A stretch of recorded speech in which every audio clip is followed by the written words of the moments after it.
Hola a todos, hoy me gustaría seguir con lo hablado el lunes sobre la evolución de la historia del trabajo y sobre cómo surge la teoría de las relaciones humanas en respuesta a las teorías propuestas por Frederick Taylor y Henry Fayol a finales de la Revolución Industrial.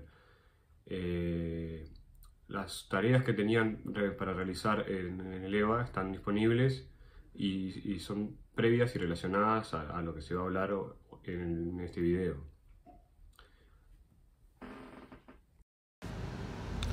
Teoría de las relaciones humanas.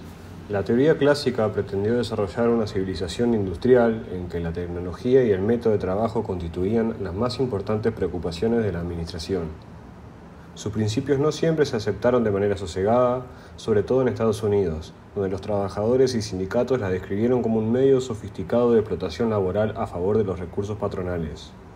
A consecuencia de lo anterior nace la teoría de las relaciones humanas para contrarrestar a la deshumanización del trabajo. La teoría de las relaciones humanas, desarrollada por Elton Mayo, surgió como consecuencia inmediata de los resultados obtenidos en el experimento de Hawthorne, realizado de 1927 a 1932. El experimento de Hawthorne. Poco antes de 1923, Mayo había dirigido una investigación en una fábrica textil en Filadelfia que presentaba problemas de producción y una rotación anual del personal cerca del 250%. Mayo introdujo un periodo de descanso, dejó a criterio de los obreros la decisión de cuándo deberían parar las máquinas y contrató a una enfermera. Al poco tiempo surgió solidaridad en el grupo, aumentó la producción y disminuyó la rotación de personal. A partir de 1924, la Academia Nacional de Ciencias de los Estados Unidos inició estudios para verificar la correlación entre productividad e iluminación en el área de trabajo. En 1927, el Consejo Nacional de Investigaciones inició un experimento en una fábrica de la Western Electric Company, en el barrio de Hawthorne de Chicago, para determinar la relación entre la intensidad de la iluminación y la eficiencia de los obreros en la producción, experimento con el que se volvería famoso Elton Mayo.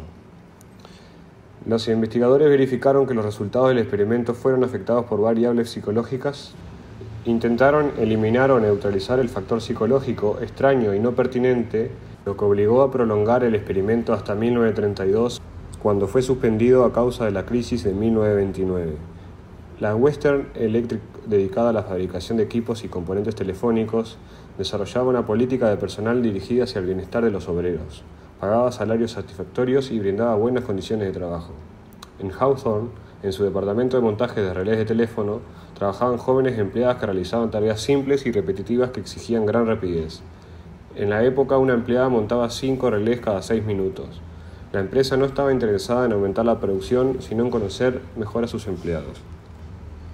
Primera fase del experimento. Se escogieron 2 grupos de obreras que ejecutaban la misma operación, en idénticas condiciones.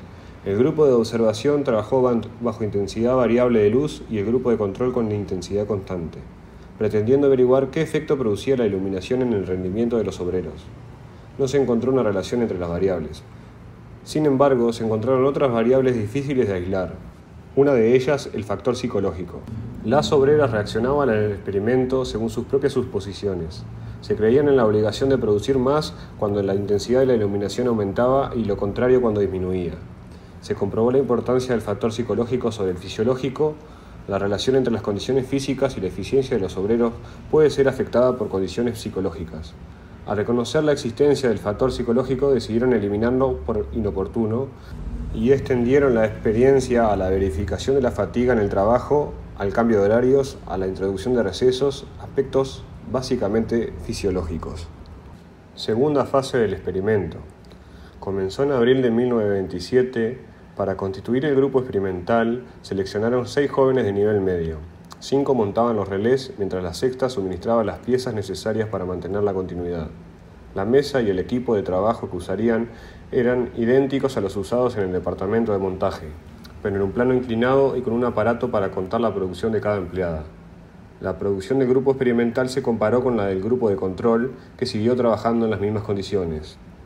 El grupo experimental tenía un supervisor común, al igual que el de control, pero además contaba con un observador que permanecía en la sala, ordenaba el trabajo, encargándose de mantener el espíritu de cooperación de las jóvenes. Después el observador fue auxiliado por otros a medida que se hacía más complejo el experimento. A las jóvenes convocadas a participar en la investigación se les aclararon los objetivos de esta, determinar el efecto de ciertos cambios en las condiciones de trabajo. Se insistía en que trabajasen con normalidad y voluntad.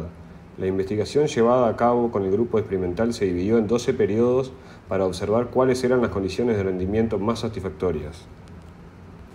Los investigadores percibieron que los resultados no eran los esperados desde el inicio hasta el periodo 11. No hubo ninguna relación entre la producción y las condiciones físicas. Las variaciones efectuadas en la sala de pruebas no llegaron a afectar el ritmo de trabajo de las jóvenes. Entonces, el problema estaba en saber con cuáles factores correlacionar las variaciones en el ritmo de producción de las jóvenes. Tercera fase del experimento.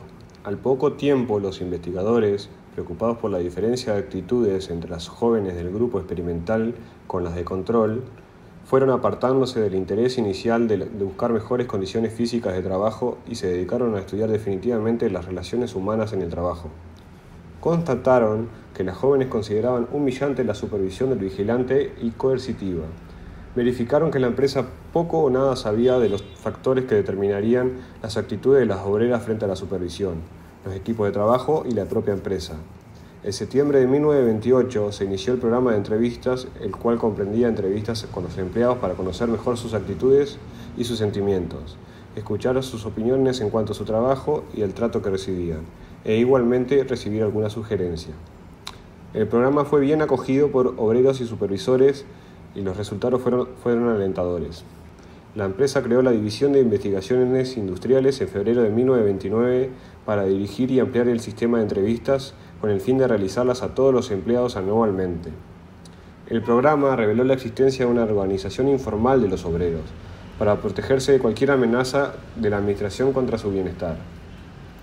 Algunas manifestaciones de esta organización informal son: producción controlada por estándares establecidos por los propios obreros y que no eran sobrepasados por ninguno de ellos; penalizaciones que el grupo aplicaba a los obreros que excedían aquellos estándares por considerarlos saboteadores; expresiones que dejaban ver la insatisfacción con respecto a los resultados del sistema de pagos de incentivos por producción; liderazgo informal de ciertos obreros que mantenían unidos a los grupos y aseguraban el respeto a las reglas de conducta; muestras de satisfacción e insatisfacción exageradas ante las actitudes de los superiores inmediatos por el comportamiento de los obreros. Los investigadores también notaron que muchas veces el obrero también pretendía ser leal a la empresa. Esa lealtad, dividida entre el grupo y la empresa, podría ser motivo de conflicto. Para estudiar ese fenómeno se desarrolló una cuarta fase del experimento. Cuarta fase del experimento. Se escogió un grupo experimental, todos de la sección de montaje de terminales para estaciones telefónicas. Pasaron a trabajar en una sala especial donde había un observador y fuera de esta una persona entrevistaba esporádicamente a aquellos obreros. Este experimento duró de noviembre de 1931 a mayo de 1932 y pretendía conocer las organizaciones informales de los obreros. El sistema de pagos se fundaba en la producción del grupo. Existía un salario hora y un salario mínimo horario para el caso de interrupciones en la producción. Los salarios solo podían ser elevados si aumentaba la producción total. El observador pudo constatar que los obreros de la sala utilizaban un conjunto de artimañas. Cuando alcanzaban lo que ellos juzgaban era su producción normal, reducían el ritmo de trabajo. Manipulaban el informe de producción de manera que el exceso de un día se acreditaba a otro día en que hubiese déficit. Solicitaban pago por exceso de producción. Se comprobó que esos trabajadores presentaban cierta uniformidad de sentimientos y solidaridad grupal, lo que se reflejó en los métodos que el grupo desarrolló para legitimar sus acciones. Consideraban delator al miembro que perjudicase a algún compañero y presionaban a los más rápidos a través de penalizaciones simbólicas para estabilizar su producción. Esta cuarta fase permitió el estudio de las relaciones entre la organización informal de los empleados y la formal de la fábrica. Este experimento permitió delinear los principios básicos de la escuela de las relaciones humanas. Las conclusiones fueron: el nivel de producción depende de la integración social. El nivel de producción no está determinado por la capacidad física o fisiológica del trabajador, como sostenía la teoría clásica, sino por las normas sociales y las expectativas que lo rodean.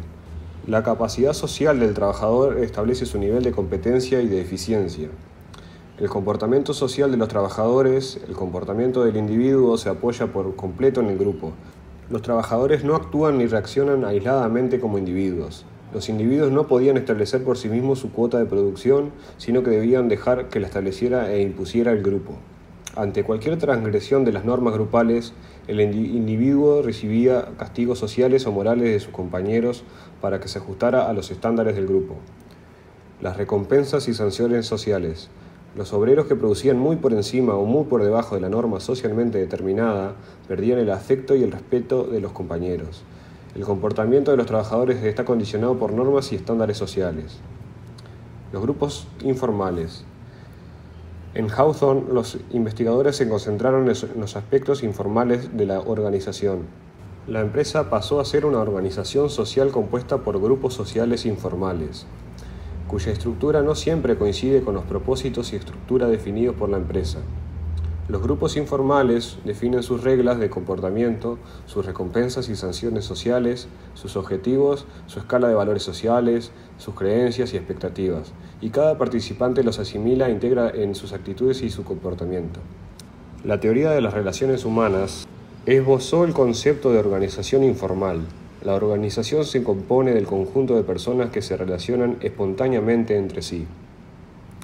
Las relaciones humanas. En la organización, los individuos participan en grupos sociales y se mantienen en constante interacción social.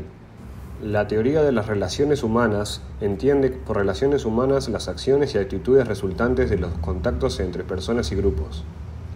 Cada individuo tiene una personalidad diferenciada e incide en el comportamiento y las actitudes de las personas con quienes mantiene contacto y a la vez recibe influencia de sus semejantes. La importancia del contenido del cargo. La forma más eficiente de división del trabajo no es la mayor especialización de éste. Mayo verificó que la especialización extrema no garantiza más eficiencia en la organización. Se evidenció que la naturaleza y el contenido del trabajo influyen en la moral del trabajador. Los trabajos simples y repetitivos tienden a volverse monótonos y mortificantes, lo cual afecta de manera negativa las actitudes del trabajador y reduce su eficiencia y satisfacción. Para Taylor, el hombre es motivado e incentivado por estímulos salariales y económicos. Mayo y sus seguidores creían que la motivación económica era secundaria en la determinación del rendimiento del trabajador. Conforme a la teoría de las relaciones humanas, a las personas las motiva principalmente la necesidad de reconocimiento, aprobación social y participación en las actividades de los grupos sociales en que conviven. De allí surge el concepto de hombre social. Las recompensas y sanciones no económicas influyen en el comportamiento de los trabajadores y limitan el resultado de los planes de incentivo económico. Aunque esas recompensas sociales son simbólicas y no materiales, inciden de manera decisiva en la motivación y la felicidad del trabajador.